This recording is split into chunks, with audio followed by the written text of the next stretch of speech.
Assalamualaikum warahmatullahi wabarakatuh. Eee, Jumpa lagi dengan saya Asna Lutfa. Pada kesempatan ini saya akan, membahas mengenai materi penyelesaian pesan-pesan bisnis. Penyelesaian pesan-pesan bisnis ini dibutuhkan sehingga pesan-pesan bisnis tersebut menjadi siap untuk, dikirimkan kepada para audiens.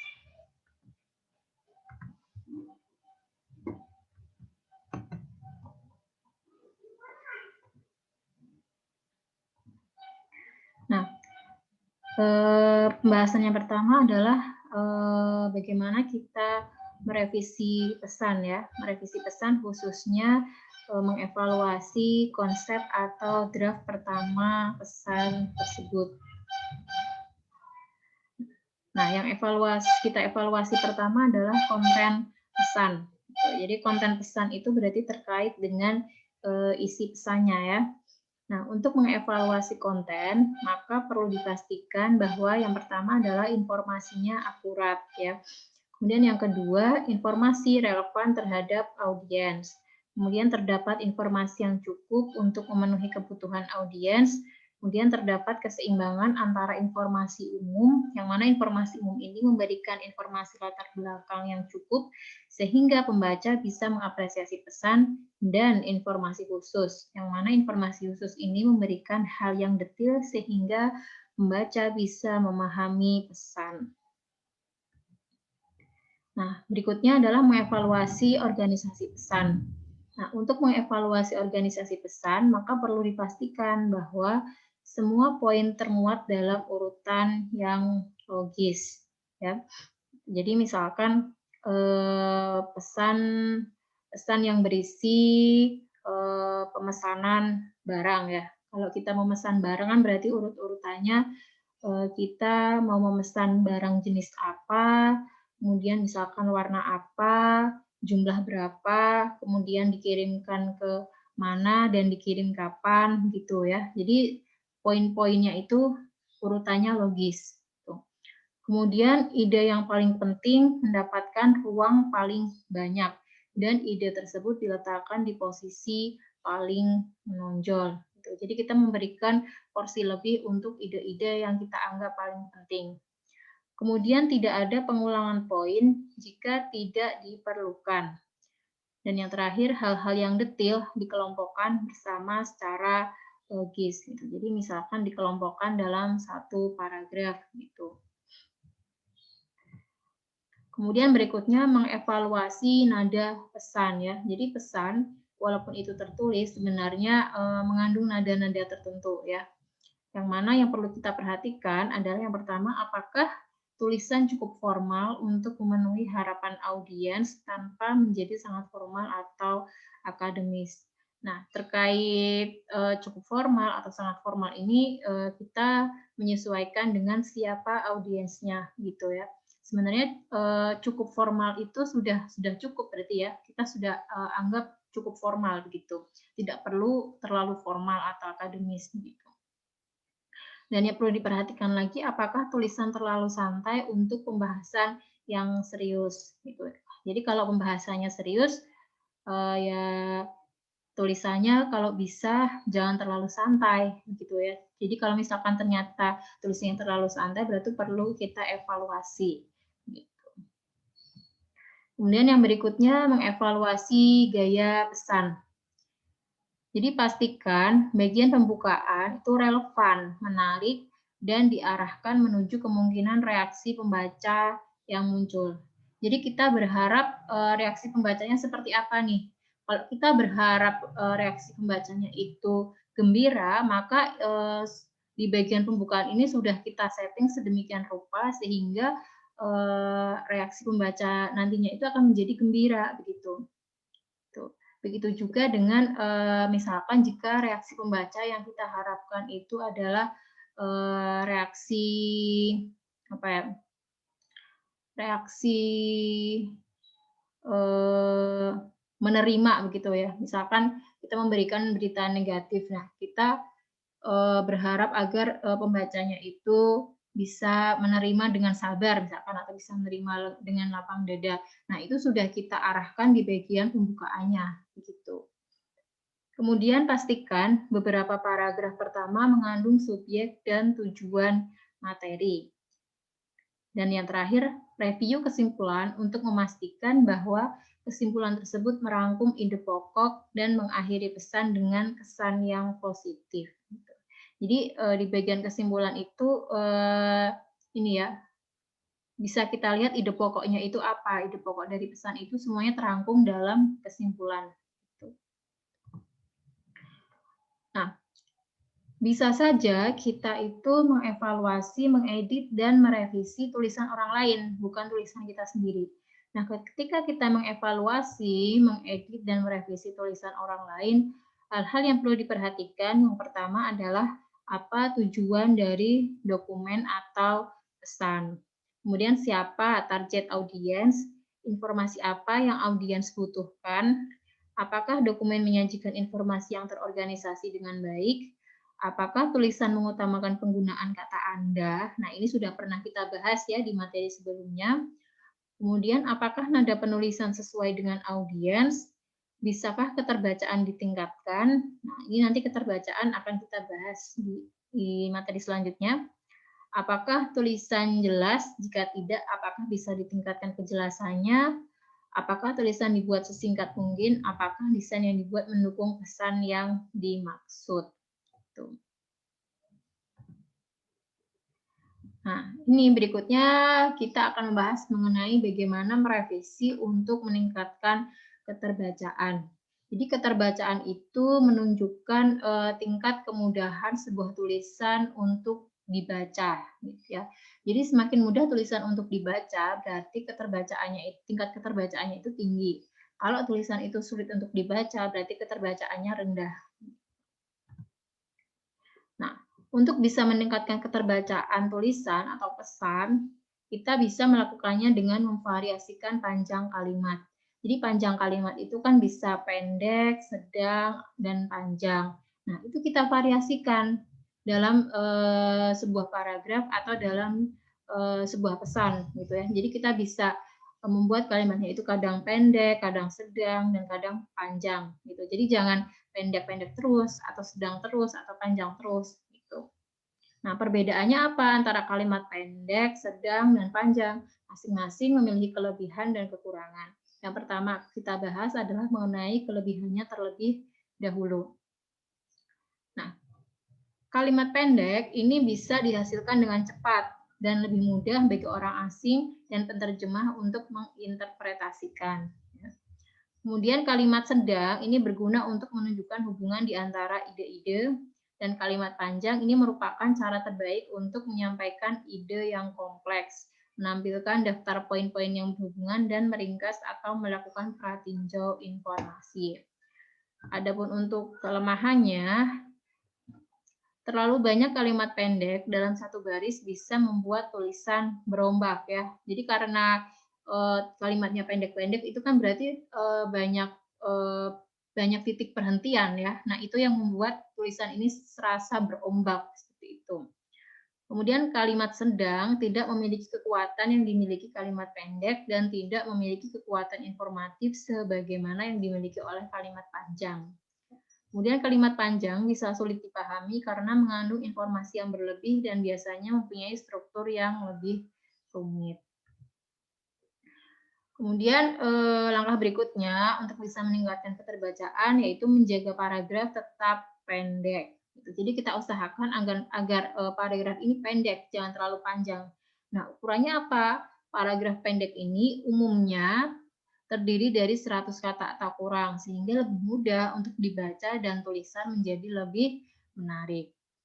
Kemudian jika diperlukan untuk membagi sebuah subjek dalam beberapa potongan, maka untuk menjaga paragraf agar tetap pendek, pastikan bahwa pembaca menjaga agar ide-ide tetap terhubung dengan mengarahkan mereka melalui banyak elemen transisi. Nah, elemen transisi ini misalkan contohnya oleh karena itu maka jadi gitu ya. Itu contoh-contoh elemen transisi sehingga antara kalimat yang satu dengan kalimat yang lain itu bisa saling terhubung gitu. Kemudian menggunakan daftar atau biasanya kita menyebut list gitu ya untuk penjelasan dan penekanan. Nah, daftar ini bisa menunjukkan urutan ide-ide, menambah dampak visual dan meningkatkan kemungkinan pembaca akan menemukan poin kunci. Gitu ya. Jadi daftar ini biasanya kan kita lakukan dengan penomoran ya. Penomoran misal bisa 1, 2, 3 atau menggunakan ballot misalkan seperti yang di PowerPoint ini kan menggunakan ya, daftar ini ya. Gitu. Jadi kan kalau menggunakan daftar ini bisa urut, bisa kelihatan urut gitu ya. Jadi dampak visual itu juga dilihat lebih enak gitu ya. Tuh. Kemudian daftar juga bisa membantu menyederhanakan subjek yang kompleks, menyoroti poin utama, memisahkan sebuah halaman secara visual, memudahkan proses skimming atau membaca cepat bagi pembaca yang sibuk, dan memberi pembaca jeda nafas. Nah, ini misalkan ya, ada 2 pernyataan dengan informasi yang sama. Nah, pernyataan yang pertama ini berbentuk narasi, pernyataan yang kedua berbentuk daftar ya. Nah, misalkan di sini yang narasi kalimatnya atau pernyataannya memiliki bisnis sendiri mempunyai banyak manfaat potensial. Salah satunya adalah kesempatan untuk mengejar minat personal. Manfaat yang lain adalah kepuasan kerja diri Anda sendiri. Sebagai pemilik tunggal, Anda juga mempunyai manfaat privasi karena Anda tidak harus mengungkapkan informasi atau rencana keuangan kepada siapapun. Ini yang bentuknya narasi.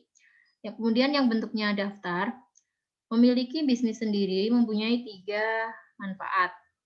Yang pertama, kesempatan untuk mengejar minat personal. Kedua, kepuasan kerja diri sendiri. Yang ketiga, privasi keuangan. Nah, kedua pernyataan ini sebenarnya kan informasinya sama, cuma cara menyampaikannya kan berbeda ya. Yang pertama bentuknya narasi, yang kedua bentuknya daftar. Nah, ini akan lebih mudah kita baca kalau bentuknya adalah daftar daripada narasi, ya kan? Gitu. Jadi untuk meningkatkan keterbacaan, alangkah baiknya kita menggunakan ini ya tulisan berbentuk daftar daripada bentuk narasi. Tuh. Nah, kemudian item-item dalam sebuah daftar itu harus paralel. Paralel itu kan artinya sejajar ya, berarti artinya harus menggunakan pola gramatikal yang sama gitu. Jadi misalkan kalau satu kalimat itu bentuknya kalimat perintah, maka seluruh item-item dalam sebuah daftar itu ya bentuknya kalimat perintah semua. Kalau bentuknya pernyataan ya berarti pernyataan semua gitu. Nah, berikut ini ada contoh item-item yang tidak paralel yang pertama ya. Nih, yang pertama tingkatkan laba bersih perusahaan kita. Ini kan kalimat perintah. Kemudian identifikasikan pasar asing baru untuk produk kita. Ini juga kalimat perintah. Kemudian strategi pasar global. Nah, kalau ini kalimat pernyataan ya. Kemudian masalah tentang harga dan ukuran kemasan. Ini juga kalimat pernyataan. Nah, 2 yang di atas ini kalimat perintah, 2 yang di bawah kalimat pernyataan. Ini kan berarti nggak paralel ya, tidak paralel karena pola gramatikalnya berbeda. Gitu. Nah, kalau yang di bawah ini adalah item-item yang paralel. Misalkan yang pertama peningkatan laba bersih perusahaan kita. Ini kalimat pernyataan. Kemudian pengidentifikasian pasar asing baru untuk produk kita, ini juga kalimat pernyataan. Kemudian pengembangan strategi pasar global, ini juga kalimat pernyataan. Kemudian penyelesaian masalah tentang harga dan ukuran kemasan, ini juga kalimat pernyataan.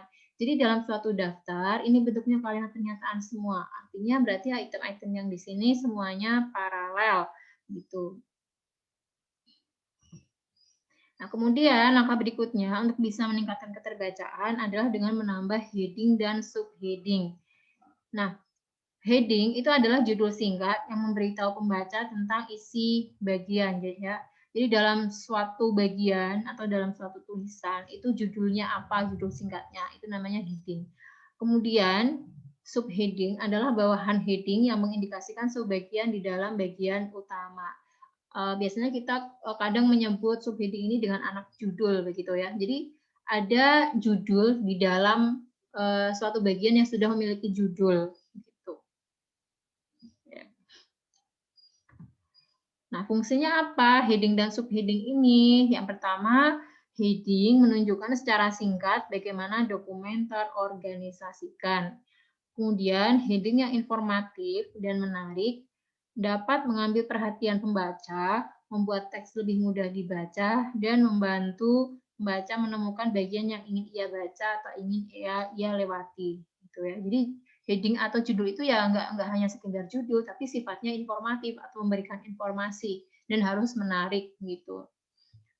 Kemudian menggunakan heading dan subheading secara bersama membantu pembaca melihat hubungan di antara ide-ide sehingga mereka dapat memahami pesan dengan mudah. Nah, kemudian pembahasan yang berikutnya adalah bagaimana kita mengedit untuk kejelasan dan keringkasan ya. Jadi mengedit agar pesan atau tulisan itu bisa menjadi lebih jelas dan menjadi lebih ringkas gitu. Maksudnya begitu. Nah, yang pertama mengedit untuk kejelasan. Nah, mengapa kejelasan itu penting? Nah, kejelasan itu penting untuk menyampaikan pesan secara akurat dan efisien. Nah, langkah-langkah yang bisa dilakukan untuk meningkatkan kejelasan tulisan, yang pertama adalah memutus kalimat yang terlalu panjang. Misalkan ya, ini contohnya, di kalimat pertama ini kalimat yang tidak efektif, kalimat yang terlalu panjang. Misalkan, majalah akan dipublikasikan pada tanggal 1 Januari dan sebaiknya saya memenuhi tenggat waktu jika saya ingin artikel saya dimuat karena kami ingin artikel tersebut muncul sebelum pameran perdagangan. Ini kan kalimatnya terlalu panjang ya, sehingga tidak efektif. Nah, kalimat ini bisa kita edit sehingga tulisannya ini menjadi lebih jelas. Nah, kita bisa mengeditnya menjadi majalah akan dipublikasikan pada tanggal 1 Januari. Titik ya.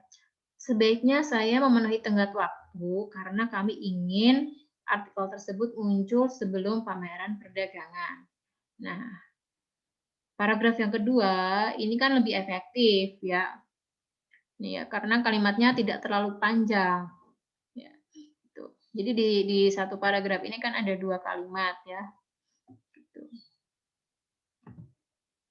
Kemudian mengedit kalimat yang menunjukkan keraguan menjadi kalimat yang meyakinkan. Ini kalimat yang pertama ini contohnya kalimat yang menunjukkan keraguan ya, sehingga tidak efektif. Contohnya, saya percaya bahwa catatan pekerjaan Pak Andi tampaknya menunjukkan bahwa dia mungkin mampu menduduki posisi tersebut. Nah, kata tampaknya dan mungkin ini menunjukkan keraguan ya. Nah, kalimat ini perlu kita edit sehingga menjadi kalimat yang meyakinkan. Menjadi catatan pekerjaan Pak Andi menunjukkan bahwa dia mampu menduduki posisi tersebut. Ini kan kata mungkinnya dihilangkan ya, sehingga kalimat ini menjadi lebih meyakinkan. Kemudian yang berikutnya mengharuskan paralelisme atau kesejajaran. Contohnya, ini ya, contoh yang pertama ini kalimat yang tidak efektif. Pak Budi dibombardir dengan panggilan telepon dan bos meneriakinya. Nah, Pak Budi dibombardir ini kan kalimat pasif ya. Kemudian bos meneriakinya ini kan kalimat aktif. Nah, dua kalimat ini dianggap tidak sejajar karena yang satu kalimat pasif dan satu kalimat aktif. Sehingga perlu kita edit menjadi Pak Budi dibombardir dengan panggilan telepon dan diteriaki oleh bosnya. Ini kan semuanya bentuknya kalimat pasif semua ya. Pak Budi dibombardir ini kalimat pasif, kemudian diteriaki oleh bosnya, ini juga kalimat pasif. Gitu. Kemudian berikutnya mengoreksi kalimat yang ambigu. Ambigu ini berarti ini ya, menunjukkan ada apa namanya? bermakna ganda atau istilahnya ada pemaknaan yang kabur begitu. Misalkan contohnya ini ya, yang pertama ini yang kalimat yang ambigu ini. Dengan tergesa-gesa surat itu dikirim ke supplier. Nah, pertanyaannya siapa yang tergesa-gesa dan siapa yang mengirim surat? Gitu kan ya. Nah, ini menjadi tidak efektif, ambigu maknanya. Kemudian kita bisa mengeditnya menjadi kalimat dengan tergesa-gesa Bu Cynthia mengirim surat itu ke supplier. Nah, di sini kan jelas yang tergesa-gesa siapa? Bu Cynthia. Yang mengirim surat siapa? Bu Cynthia. Nah, ini menjadi kalimat yang lebih efektif. Kemudian yang berikutnya, mengusahakan agar subjek dan predikat dari sebuah kalimat sedekat mungkin posisinya. Ya. Nah, misalkan contohnya, ini kalimat yang pertama, subjek dan predikatnya ini berjauhan. Misalkan contohnya, penurunan 10% di pangsa pasar yang diakibatkan oleh masalah kualitas merupakan masalah utama di 2016. Nah, subjeknya mana? Subjeknya ya penurunan 10% di pangsa pasar. Ini subjek. Kemudian predikatnya merupakan. Ini kan posisinya jauh ya, karena ini disisipi oleh kalimat yang diakibatkan oleh masalah kualitas. Ini antara subjek dan predikat menjadi jauh. Nah, ini bisa kita edit menjadi masalah utama di 2016 adalah hilangnya 10% pangsa pasar yang diakibatkan oleh masalah kualitas. Nah, di sini berarti subjeknya kan masalah utama di 2016. Kemudian predikatnya adalah ya predikatnya. Tuh, ini kan jadi lebih dekat antara subjek dan predikat. Tuh. Kemudian berikutnya hindari rujukan yang tidak jelas. Kan contohnya ini yang pertama kalimat yang tidak efektif. Kantor hukum dan kantor akuntan mendistribusikan persediaan komputer untuk paralegal dan akuntan. Nah, persediaan komputer untuk paralegal ini didistribusikan oleh siapa begitu ya? Ini merujuknya kemana, dan persediaan yang akuntan ini juga merujuknya kemana? Ini kan kurang jelas ya, tidak jelas gitu. Beda kalau misalkan kalimatnya kita edit menjadi kantor hukum mendistribusikan persediaan komputer untuk paralegal, kantor akuntan mendistribusikannya untuk akuntan. Gitu. Ini kan jelas rujukannya. Gitu. Jadi persediaan komputer untuk paralegal itu didistribusikan oleh kantor hukum, sedangkan persediaan komputer untuk akuntan itu didistribusikan oleh kantor akuntan, dan ini menjadi lebih efektif. Gitu. Nah, kemudian berikutnya mengedit untuk ringkasan. Ringkasan itu berarti tujuannya supaya pesan atau kalimatnya menjadi lebih ringkas ya. Nah, yang bisa kita lakukan yang pertama adalah menghapus kata-kata dan frase yang tidak perlu. Kemudian memperpendek kata-kata dan frase yang panjang, dan kemudian mengeliminasi redundansi atau duplikasi kata. Redundansi atau duplikasi kata ini misalnya begini, maju ke depan. Gitu. Nah, maju itu kan ya udah pasti ke depan, gitu kan ya, nggak ada maju ke belakang. Jadi nggak perlu kita tambahi dengan kata ke depan, cukup maju begitu saja. Atau mundur ke belakang. Mundur itu kan sudah pasti ke belakang. Jadi sebenarnya nggak perlu kita tambahi dengan kata ke belakang, cukup mundur gitu saja. Gitu ya. Itu contohnya mengeliminasi redundansi. Gitu. Nah, itu berguna untuk ringkasan suatu kalimat. Nah, kemudian pembahasan yang berikutnya adalah mengenai produksi pesan ya. Jadi produksi pesan itu kita dalam proses menghasilkan pesan sehingga siap untuk dikirim ke audiens. Yang pertama adalah kita mendesain untuk keterbacaan ya. Nah, yang perlu kita perhatikan, unsur-unsur desain yang dipilih secara hati-hati dapat meningkatkan keefektifan pesan. Misalkan unsur gambarnya atau unsur apa ya namanya, unsur tulisannya begitu ya. Itu perlu menjadi perhatian lebih. Kemudian desain visual mengirimkan pesan nonverbal kepada pembaca mempengaruhi persepsi komunikasi mereka sebelum mereka membaca. Desain visual ini bisa berupa misalkan warna latar belakangnya gitu ya. Tuh. Kalau warnanya cerah itu kan mungkin akan menimbulkan persepsi gembira gitu ya. Kalau warnanya hitam mungkin akan lebih apa namanya, dipersepsikan sebagai pesan yang tegas, misalkan seperti itu. Nah, untuk memperoleh desain yang efektif, ada beberapa hal yang harus diperhatikan. Antara lain yang pertama adalah konsistensi. Konsistensi ini misalkan hurufnya konsisten gitu ya. Kalau hurufnya menggunakan Times New Roman ya berarti Times New Roman terus gitu. atau misalkan margin yang digunakan dalam surat itu konsisten ya. Kalau misalkan tepi kirinya 3 cm ya kita konsisten menggunakan tepi kiri 3 cm terus gitu ya. Kemudian keseimbangan ya. Keseimbangan ini misalkan kita menyeimbangkan antara gaya bahasa yang sangat formal dengan yang cukup formal gitu. Jadi seimbang dalam sebuah pesan itu. Itu akan menjadi desain yang lebih efektif. Kemudian pembatasan. Pembatasan berarti kita membatasi hal-hal tertentu. Misalkan kita membatasi membatasi jenis huruf yang digunakan gitu, atau membatasi penggunaan warna gitu. Jadi jangan terlalu berlebihan intinya ketika kita melakukan pembatasan. Kemudian detail ya, detail hal-hal yang sifatnya detail itu perlu kita perhatikan ya. Misalnya terkait ketika kita membuat kolom, misalkan kolom.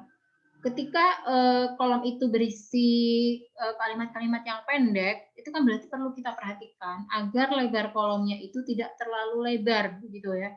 Itu kan hal-hal yang sifatnya detail, gitu. Jadi itu perlu diperhatikan. Dan masih banyak contoh-contoh detail yang lain, gitu. Nah, kemudian format surat formal ya, format surat formal, surat terutama surat bisnis ya, itu terdiri dari apa saja. Yang pertama tentunya harus ada kod surat, yang mana kod surat ini memuat nama perusahaan, alamat, dan informasi kontak. Kemudian tanggal pengiriman surat, nama dan alamat yang dituju, salam membuka, isi surat, penutup, dan yang terakhir, nama dan jabatan pengirim disertai tanda tangan. Nah, berikut contohnya surat bisnis formal ya. Nah, ini yang bagian atas ini adalah contoh kod suratnya. Ini kan memuat nama perusahaannya apa, alamat, dan kemudian kontak yang bisa dihubungi ya. Kemudian di sini ada tanggal. Tanggal, kemudian ini alamat yang dituju, salam membuka, isi surat, kemudian ini bagian penutup, dan yang terakhir nama pengirim surat beserta jabatannya dan tanda tangan. Ya, gitu. Kemudian kadang juga kita mengirimkan memo ya. Memo ini pesan singkat. Nah, memo ini biasanya mengikuti desain yang ditentukan. Jadi biasanya perusahaan itu sudah menetapkan desain memonya seperti apa. Gitu. Nah, sebagian besar memo diawali dengan sebuah judul seperti misalkan memo atau memorandum. Kemudian diikuti tanggal, kepada siapa, dari siapa, dan isi memonya apa. Untuk menguatkan memo tersebut biasanya juga kadang ada yang membuat ini ya di akhir memo itu ada nama pengirim memo dan tanda tangan. Ini seperti contoh berikut ya. Contoh nih di atas ini ada kopnya ya. Mungkin karena ini sudah format dari perusahaannya. Kemudian di sini ada judul memonya, memo gitu ya. Kemudian tanggal kepada siapa, dari siapa, kemudian di sini isi memonya, isi memo. Sebenarnya ini sudah cukup, cuma di sini mungkin untuk menguatkan memonya diberi ini ya, kolom untuk bagian untuk tanda tangan ya, tanda tangan dari pengirim memonya, gitu. Contoh memo. Nah, di zaman sekarang ini, di mana orang-orang rata-rata sudah masing-masing ini ya memiliki perangkat mobile, ini sangat memungkinkan untuk mengirim pesan menggunakan perangkat mobile, sehingga ada hal-hal yang perlu diperhatikan untuk mendesain pesan yang bisa dikirimkan melalui perangkat mobile. Nah, yang pertama, bagilah pesan menjadi bagian-bagian kecil gitu ya. Jadi kalau isi pesannya itu banyak, kita bagi-bagi, kita potong-potong gitu ya, menjadi bagian-bagian kecil. Kemudian berikan ruang kosong antara satu paragraf dengan paragraf yang lain. Gitu. Jadi jangan rapat ya antara satu paragraf dengan paragraf yang lain itu jangan rapat, dikasih jeda ruang gitu. Kemudian sederhanakan format, pertimbangkan layout vertikal atau horizontal. Karena kan kalau perangkat mobile itu tampilannya kan basicnya itu kan vertikal, cuma kan kita bisa merotasinya sehingga menjadi tampilan horizontal. Nah, itu kita pertimbangkan layoutnya mau layout vertikal atau horizontal, lebih mudah dibaca, mana ketika posisi vertikal atau horizontal. Misalkan contohnya ini ya, contoh pesan bisnis di perangkat mobile. Misalkan ini ada artikel ya, artikel ini kan juga pesan bisnis juga ya. Artikel perbedaan detox jus compress dan detox metode lain. Nah, ini kan ada beberapa paragraf ya. Nah, ini paragrafnya ini singkat-singkat saja gitu ya. Sederhana-sederhana saja, nggak usah terlalu panjang. Kemudian antara satu paragraf dengan paragraf lainnya ini dikasih ruang kosong ya, dikasih jeda di sini. Jadi jangan rapat antara satu paragraf dengan paragraf yang lain gitu. Nah, kemudian ini tahapan yang terakhir, yaitu kita mengoreksi pesan. Nah, koreksi adalah tahapan pengecekan kualitas dokumen, yang mana menjadi kesempatan terakhir untuk memastikan bahwa dokumen siap dikirim ke audiens. Nah, untuk memastikan bahwa keluaran yang dihasilkan berkualitas tinggi, maka dalam mengoreksi sebaiknya menggunakan teknik-teknik berikut. Yang pertama, lakukan beberapa kali koreksi dengan fokus yang berbeda-beda. Jadi misalkan koreksi yang pertama kita fokus ke konten ya. Itu konten sudah selesai dikoreksi, kita koreksi lagi dengan fokus yang lain, misalkan fokus ke desain gitu ya. Gitu. Jadi kita ngoreksinya itu berkali-kali, tidak cukup sekali, tapi dengan fokus yang berbeda-beda. Kemudian, periksa ulang untuk item-item yang memiliki prioritas tinggi, misalkan terkait dengan alamat. Alamat yang dituju itu jangan sampai salah ya, perlu kita periksa ulang. Kemudian nama dan jabatan dari audiensnya itu juga tidak boleh salah, perlu diperiksa ulang. Itu contohnya. Kemudian berikan jeda waktu antara penyelesaian dokumen dengan pengoreksian. Jadi misalkan kita sudah selesai membuat dokumen, itu kita jangan langsung mengkoreksi gitu ya. Jadi biarkan mengendap dulu gitu, kemudian kita beri jeda waktu misalkan beberapa jam. Kemudian kita koreksi lagi ketika pikiran kita sudah fresh gitu. Kemudian bersikap waspada ya, bersikap waspada. Jangan sampai kita salah mengoreksi begitu ya. Gitu. Seandainya kita mengoreksi tulisan dalam jumlah banyak, itu sebaiknya tidak dilakukan dalam sekali waktu, misalkan gitu, karena tidak dikhawatirkan ada kesalahan dalam pengoreksian gitu. Kemudian tetap fokus ya, jaga konsentrasi, kita singkirkan hal-hal yang bisa mengganggu kita selama kita mengoreksi. Kemudian review dokumen digital yang kompleks dengan menggunakan kertas gitu. Jadi misalkan kita mereview dokumen yang sifatnya digital, kita kan kesulitan ya untuk menandai misalkan mana-mana yang perlu diperbaiki. Nah, untuk memudahkan itu kita bisa mengeprint dulu ya, mengeprint dulu dokumen tersebut, diprint di kertas, kemudian kita lakukan review gitu. Kemudian luangkan waktu ya. Jadi kita perlu meluangkan waktu khusus untuk melakukan koreksi karena biasanya untuk mengoreksi pesan yang dilakukan dalam waktu yang singkat itu biasanya kurang teliti ya, hasilnya itu kurang teliti gitu. Jadi kita perlu benar-benar meluangkan waktu khusus untuk melakukan koreksi pesan gitu. Nah, setelah pesan selesai dikoreksi, langkah yang terakhir yaitu distribusi pesan ya. Distribusi pesan itu berarti kita mau mengirimkan pesan pada audiens.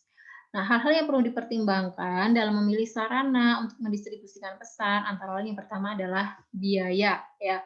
Biayanya lebih besar yang mana, menggunakan sarana A atau B gitu. Kemudian kemudahan ya, lebih mudah mana, sarana yang A atau yang B.